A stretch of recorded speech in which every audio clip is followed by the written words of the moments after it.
Welcome to Leaders of the West, a podcast for innovators and changemakers. I'm your host, Jessie Jarvis, the founder of the West, and I'm sitting down with agriculturalists, entrepreneurs, executives, and everyone in between with the goal of digging into the strategies, mindsets, and lessons that have been crucial to the success of ag and Western. Whether you're carrying on the next generation of your family's operation, starting something from scratch, or determined to climb up the leadership ladder, we're going to inspire you to continue to dream big, growing not just you, but the future of agriculture and Western as a whole. Let's go.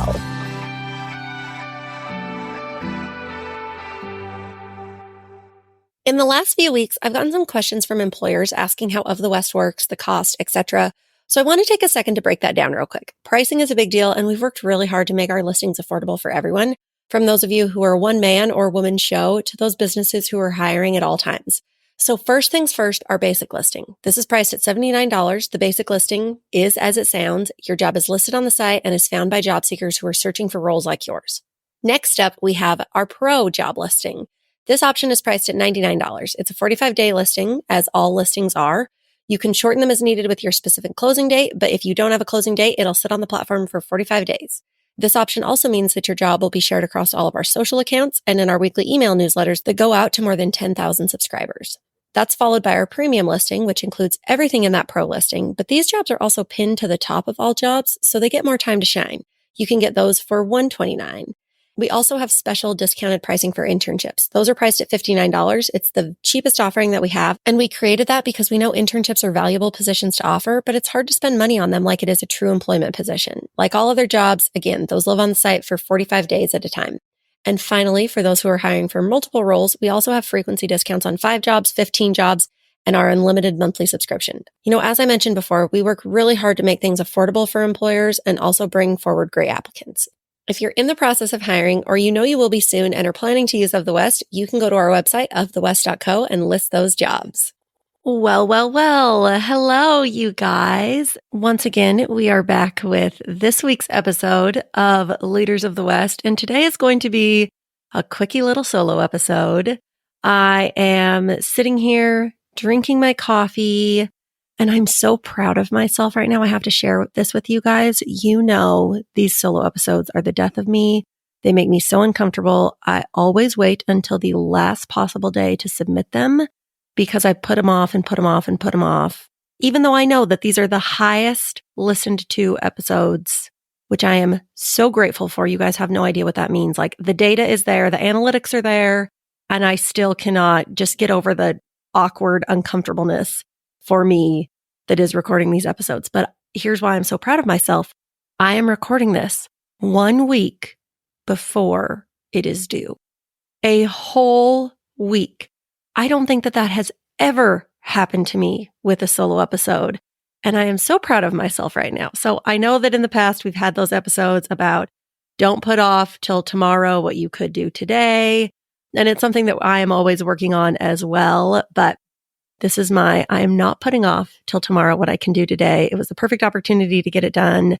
We just recorded some episodes and I went in and recorded those intros. So I had all of my stuff set up and I was like, I'm just going to do this. I will say though, that is one of the reasons, to be quite honest, why these solo episodes are so tough for me, is because I do feel like they are more centered around things like personal development and trying to be a better version of yourself and, not putting off till tomorrow what you could do today, or giving grace to people in various situations. And I never want to come off as me knowing it all or being like holier than thou, because I am a work in progress and we are all works in progress. And me sharing these types of topics and, things I've learned in my life and sharing them with you, like, I want this to be a place where we are learning and growing together. And the mistakes that I made, I can share with you guys and you can learn from, or, things that I've seen happen in life, I can share and that can help you get to a better place, because I don't want to be a gatekeeper. But I also never want it to seem like I know more than everybody else, because let me tell you, I absolutely do not. Now, that being said, today, the topic that I want to talk about is being quick to take sides and the very delicate matter that is standing up for what you believe in and the risk you can run in doing so if you haven't armed yourself with all of the information. This applies to all aspects of life, from personal instances where it's friend 1 versus friend 2, and you're the person in the middle, or somebody wants you to take their side, or in a business when you're not necessarily looking to get involved, but those around you want you to get involved or make a statement of some kind. Or maybe it's something bigger that's impacting your industry, your party, etc., and people are expecting you to take a stance. You've got to stand for something or you'll fall for anything. Aaron Tippin was a wise man. This is one of the reasons that 90s country will always reign supreme. There's a lot of power in that statement. We need to be people who are willing to stand up for what we believe in at all costs. But I think we need to do so with caution, and here's why. We've all heard the saying, there are always 3 sides to a story, side 1, side 2, and the truth. Maybe you've heard it as his side, her side, and the truth, or however it is. I'm a big believer in fighting your own battles. If somebody wants you on their side, there's usually something to be a little bit leery or cautious of. And I've also found that the person who comes and tells you their side of the story first, 90% of the time, that story seems to have more holes or flaws, or just doesn't paint a full representation of what happened.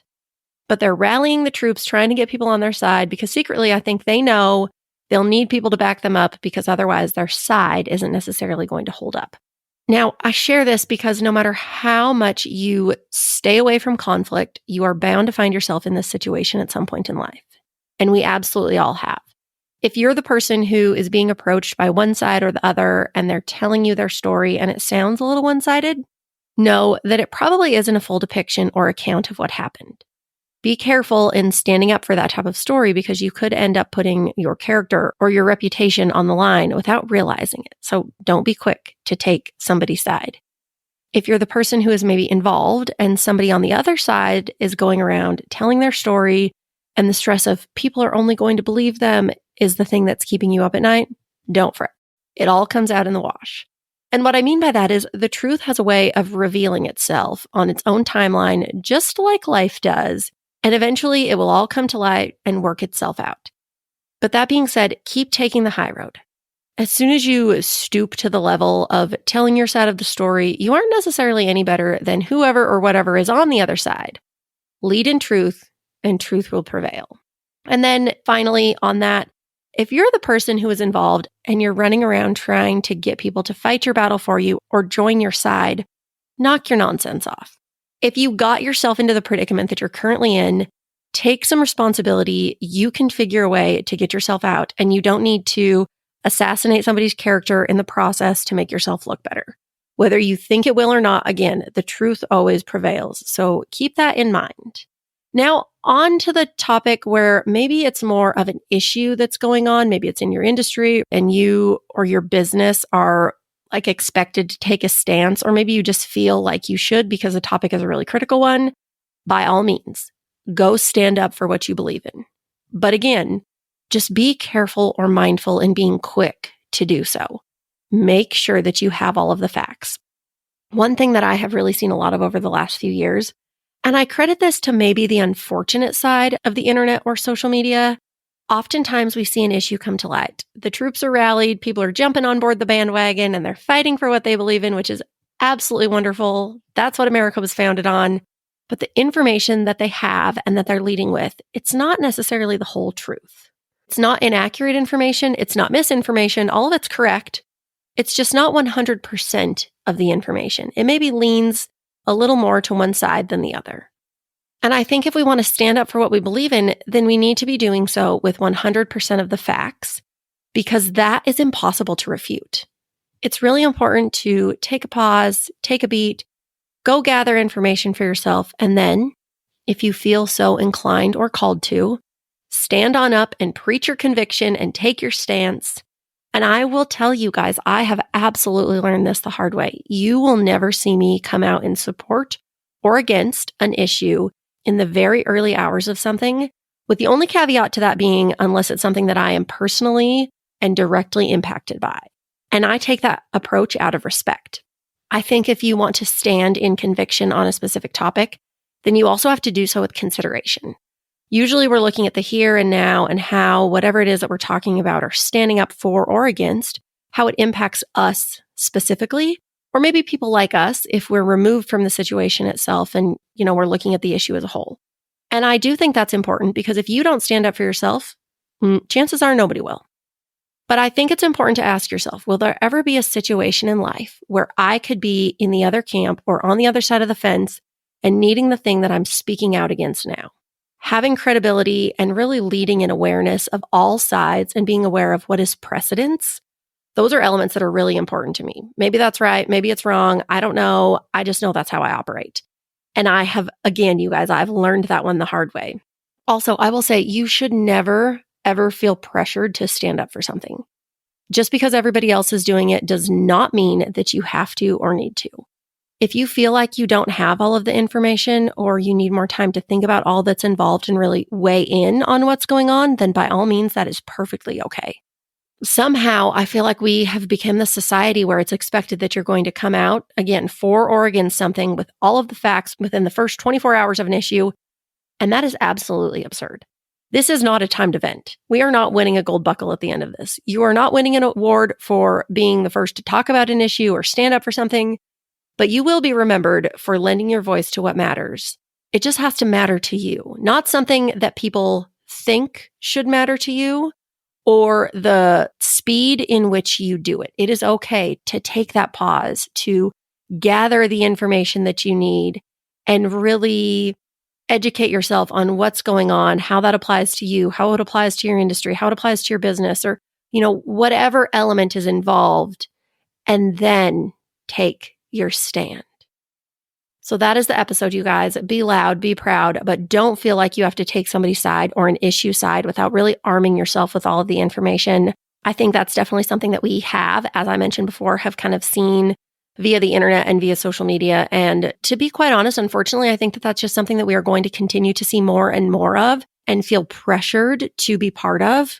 And you shouldn't feel pressured ever. I am not about that peer pressure life. So if you needed somebody to tell you it's okay to take a pause, think about it, take your sweet time, I'm here to tell you that.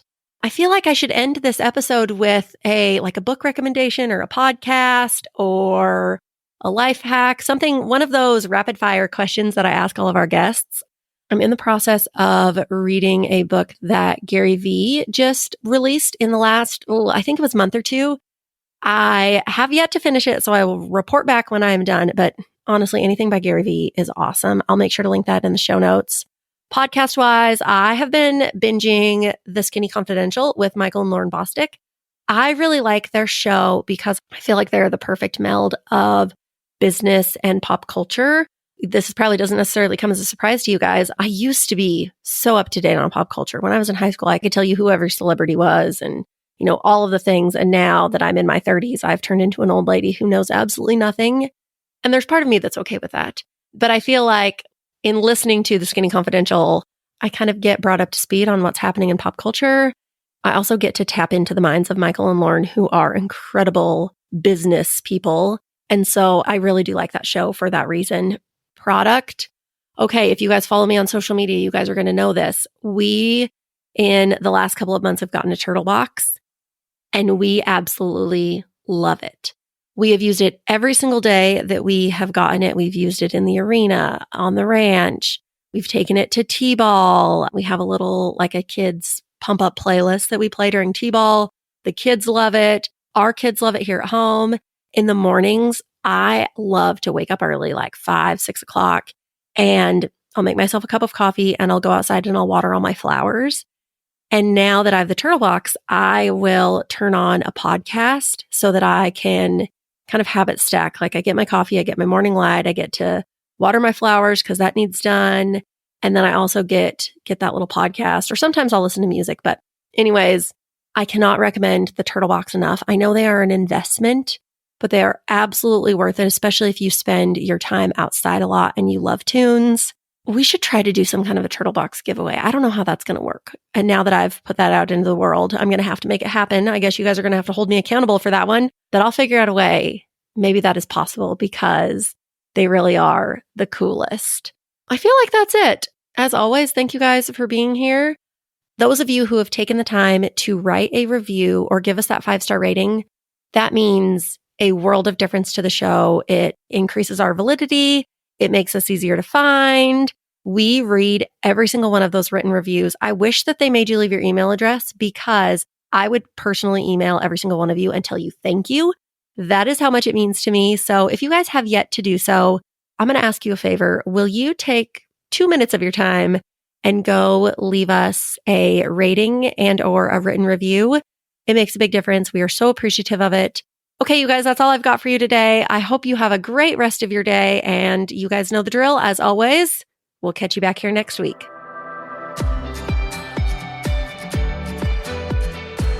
If you loved this episode, do us a favor and share it with someone else who might find just as much value in it as you did. We're on a mission to continue to grow and strengthen the future of agriculture and Western industries, and you spreading the word helps us make more of a positive impact. It also makes a big difference when you take a minute to go rate and review the show. We can't thank you enough for listening, for sharing, and for loving Ag and Western as much as we do. We'll see you back here for our next episode.